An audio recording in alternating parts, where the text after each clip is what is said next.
Do you know what's one of the biggest lie ever told in this football history is the one where Pep Guardiola said Manchester City cannot replace Sergio Aguero. We cannot replace him. We cannot. Cannot replace Sergio Aguero? Haaland's foot. I mean, this guy has gone crazy. Like in just less than 10 games, he has started to break Premier League records. He already have more Premier League hat-tricks than Cristiano Ronaldo, Frank Lampard. That is insane, dude. That is absolutely insane and ridiculous, just like the scoreline was. Manchester City 6, Man United 3. And before the game, I actually thought this is gonna be a great battle because before international break, Manchester United was in good form. They defeated two positional-centric big teams like Arsenal, Liverpool, and I actually thought like they had that quality to hurt Manchester City, especially in the counter-attacks. But you know, this game proved that Manchester City is a different side. They are one of the best when it comes to counter-pressing. I mean, they just didn't allow Manchester United to have the ball in the first half. So yeah, in such cases, for teams like Manchester United, the best attacking option for them is to play long, is to play quick, and is to switch the game as quickly as possible. But in this game, Manchester United were completely sloppy in this department. They were not even able to string 5 passes together. Every passes were intercepted by Manchester City's player. And interestingly, this wasn't even Pep Guardiola's best 11. I mean, a defense of Nathan, Ake and Akanji. And talking about Akanji, man, he's so underrated. Like, he has gelled so quickly with this Manchester City side. He's a great centre-back, good with his feet. He has a great understanding about his position and also contributes a lot during the build-ups. And if you see, there were 2 or 3 occasions where he just glided past Manchester United attack and midfield. But anyway, this centre-back pairing was spot on from Pep Guardiola. Because in this game, Pep Guardiola knew that Man United have great runners like Sancho, Rashford and Antony who exploit the space behind the defense. So that's why this game needed a centre-backs who have a great set of pace. And well, Akanji and Ake did have that. Anyway, the City was exceptional as usual, but what I like the most about this City side is how they make opposition setup very narrow, and all thanks to their inverted fullbacks who attract the wingers on the both sides to get inside. So this allows City to have a free man on the both wings. And as we all know, Manchester United likes to do that man-to-man marking, so Edison was easily finding those 2 free mans on the wings, and especially Grealish, who was exceptional in the first half. And not only from wide areas, City was also easily able to play throughout the middle. And that's where the question pops up about the defensive phase of Manchester United, or more particularly to say, a defensive midfielder. Because in today's game, Manchester United was playing with 2 defensive midfielders, or what to say, 2 unnatural defensive midfielder in form of McTominay and Christian Eriksen. And time out, we saw throughout the game how City was easily able to drag them out of the position. And in today's game again, old flaws of McTominay popped up. Because yeah, I mean, he's a great player when it comes to winning those second balls, but against a team like Manchester City, who you know are the best in terms of counter-pressing in this world, player like McTominay gets very vulnerable. And also putting Christian Eriksen with him, I mean, come on, we all know he's more of a number 10. He likes to play on that position with Bruno Fernandes plays. And yeah, in today's game, I think City was easily able to find out how to get away from Christian Eriksen.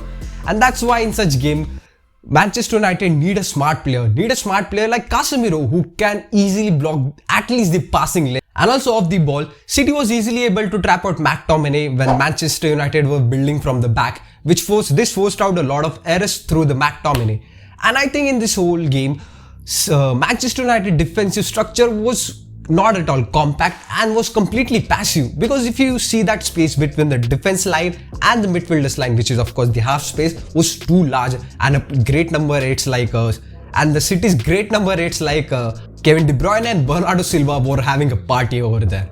And the first goal is perfect example of how City exploited that half space. Look, if you look at the Cancelo, a fullback who drives into that half space, then put the ball out wide for Bernardo Silva, and that's where the constant rotation between a winger, a fullback and the midfielder or the number 8 is going around in the City. So Silva cuts back for Foden, who has acres of space and time to score. Eriksen loses out him. He didn't do well, to be honest, and he should have done better, to cover him. But anyway, Phil Foden easily got onto the ball and scored a perfect tap-in. And second goal, Manchester United was completely poor because it was a corner for Manchester City, and in the box, Christian Eriksen is marking Haaland. Yes, you heard it right. Eriksen was marking Haaland. And of course, what do you expect? What do you expect?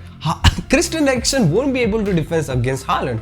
And of course, the result was as expected. Haaland scored through a header, which mostly Haaland doesn't score. Haaland is not good in headers. But yeah, Manchester United allowed Haaland to score from a header. I think third goal was one of my favorite. And it was pure class from De Bruyne and Haaland. Because look at the ball in. Look at that ball in from De Bruyne from that half space again.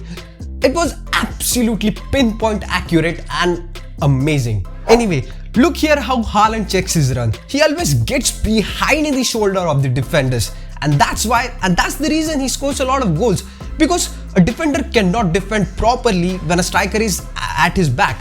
And well, Haaland is exactly doing that in every game. He gets behind, and this time he gets behind the back of Varane, and it was a pinpoint accurate ball, as I said, from De Bruyne inside the box, and Haaland using his height, using his big legs. But in today's game, we should talk more about Haaland's involvement in the build-ups. I mean, you know, if you look at his first touch, his involvement in the game was completely improved. I think Pep Guardiola is doing an amazing job and he's creating monster. But anyway, he got 2 assists and a hat-trick in today's game. 2 assists and a hat-trick. Stop it, Haaland. Stop it. I mean, just put some respect on Premier League's name.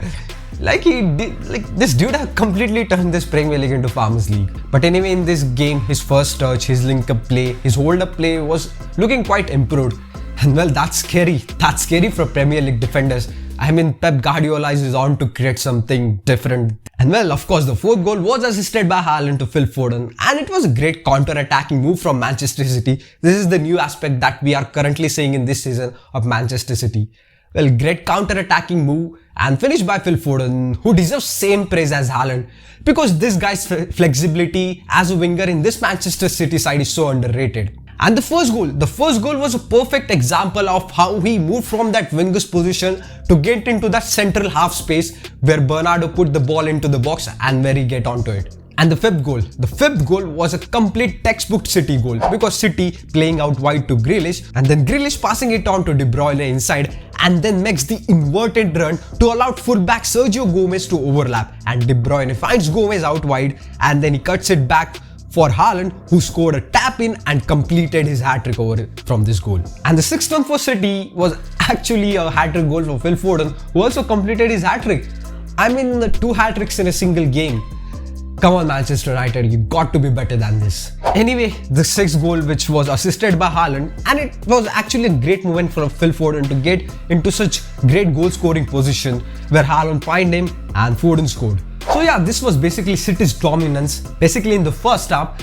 But also, if Manchester United want to take positives from this game, well, the thing is that they scored 3 goals. That's the positive. I mean, they showed that fight back, because in second half, they look a little bit more improved. Or I think it was City. It was City who take the foot out of the gas and allowed Manchester United to be more on the ball. And by the way, the first goal of Manchester United was actually quite stunning, scored by Antony, who got onto his favorite left foot and curled the ball inside on that far post. But anyway, the result isn't shocking, as we all expected City to win this game. But what's shocking is that scoreline, 6 goals. Come on, Manchester United. We all know City is good.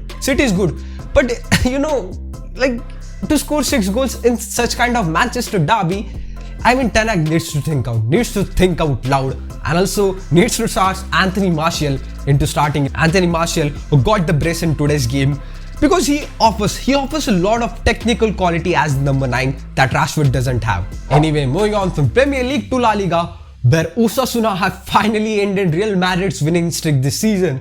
And Real Madrid have drawn a game against Osasuna, a 1-1 score line. And well, this means Barcelona are the new table toppers. Barcelona are finally table toppers after 883 days. That means almost after 2.5 years. That's quite insane. But still, it's quite a major boost for Barcelona ahead of their Champions League game, which is against Inter Milan at San Siro. That game is gonna be exciting and fascinating to watch. But anyway, do let me know your thoughts about this Manchester derby and also about this video. Don't forget to like and share this video, and most importantly, subscribe this channel. And as usual, I'll meet you soon with another new video. Until that time, just enjoy the game.